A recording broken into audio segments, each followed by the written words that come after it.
Hi, this video will show you how to load in a truss that is defined in the Autodesk library. Now, I'm going to go to Structure and click on Truss. Then I'm going to click on Edit Type in the Properties palette, and then click on Load.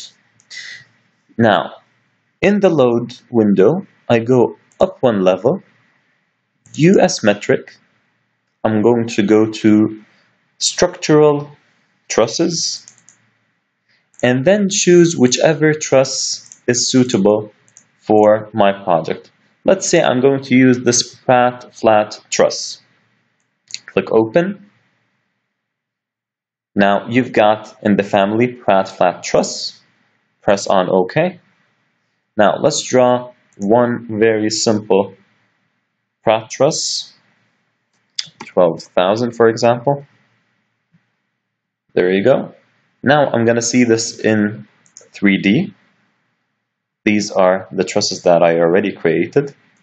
Now you've got this Pratt truss, and it needs some configuration, which we're going to get into in the next videos. You realize that it's a Pratt truss, but it's actually made of concrete, which is not something that I want.